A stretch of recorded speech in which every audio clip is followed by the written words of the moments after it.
God phoned me last week. Don't laugh. It was Tuesday. He does it from time to time. He likes to get my considered opinion about matters of importance. This time he said, I think it was he. The audio wasn't all that good. But this time he said he was sitting in the control room at his heavenly network and he was watching audition tapes from applicants who wanted the position of primetime news anchor. And God said he was looking at one that had come from someone called Ian Charles Ross. And he wanted to know, did I know him? And was he any good? And I said to God, well, how much time have you got? And he said, well, I'm God. I've got all the time in the world. But I'll tell you what, I've got the stopwatch and I've got the hook. I think he meant crook. Why don't you start and I'll give you the wind-up? Well, where do you begin? As Prue said, he was born Ian Charles Ross, 24th of June 1940. You heard he went to Double Bay Primary School and then he went to Scott's. In 1957, he began his career at Radio 2GB in Sydney. Then he went to Murwillumbah. He came back to Sydney in 1961 and he went to work at 2SM, as Prue said, where he linked up with John Brennan, who recognised his potential. And in a sense, Breno, as he did for a lot of us, became Roscoe's mentor. If we jump forward to 1965, he moved from radio to television, where he joined the reporter ranks at the Nine Network. But in 1972, he packed his bags and he went to London, where he worked with the now defunct television wire service UPITN. 2 years later, he was back in Australia, back at Nine, and he stayed there for 38 years. 38 years, working as a reporter and a presenter. And of course, those 10 very memorable years as news anchor on the Today program. In 2001, Ian and his much-loved partner of 22 years, very tolerant partner at times too, Gray, moved to the Gold Coast. And the plan was to enjoy life and family and friends and to travel. And he and Gray did that until that dynamic duo of Lecky and Meakin re-entered his life in 2003, and they talked him into making a comeback, into returning to Sydney to become the anchor of Sydney's 7 Sydney primetime 6 o'clock news. And it was a masterstroke. As Prue said, in 2005, he took 7's news to #1, and there it stayed until he presented his last bulletin on the 27th of November 2009. And he went back then to a life of permanent retirement with Gray on the Gold Coast, and they had a great time together. Until last December, when doctors told Ian he didn't have gout. It was advanced pancreatic cancer, and he had about 6 months to live. And I have to tell you that I have marvelled.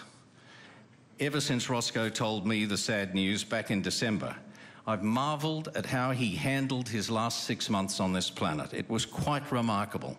He retained his dignity, his wicked sense of humour, his love for Gray and his children and his grandchildren. Nothing changed. But then when you think about it, I shouldn't have been surprised, because this was the Roscoe that I first met back in 1981. And over the next 30 years, he and I became close friends. Professionally, we worked on the Today program for 10 years, and after he left in 2001, we stayed very much in touch. We talked most days. Di would tell you that really it was just gossip. Mostly it was about the industry that had been so good to both of us for so long.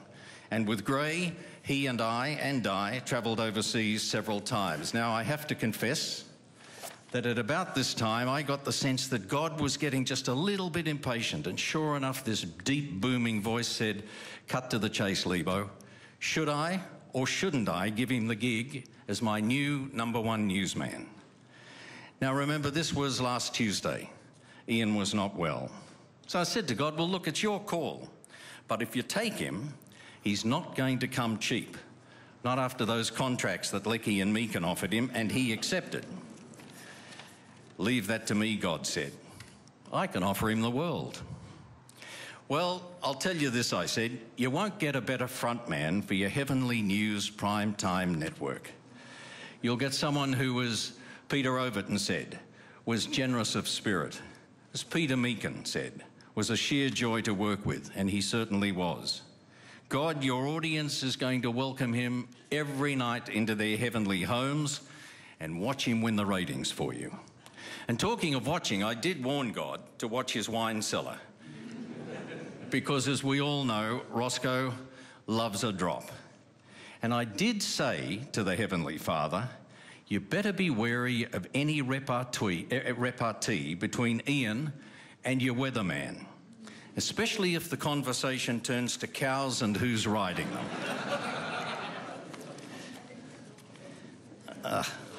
I haven't shaken so much since the first day I went on the Today program. Okay, said God, wind it up. You've got 30 seconds. Give it your best shot. So I told him this. In all our years as mates, I never met anyone from network owners, network CEOs, news directors, producers, reporters, just friends. Not anyone who had a bad word to say about him. And the truth was that was simply because there was nothing bad to say. And he didn't have a bad word for anyone else. Well, there was someone.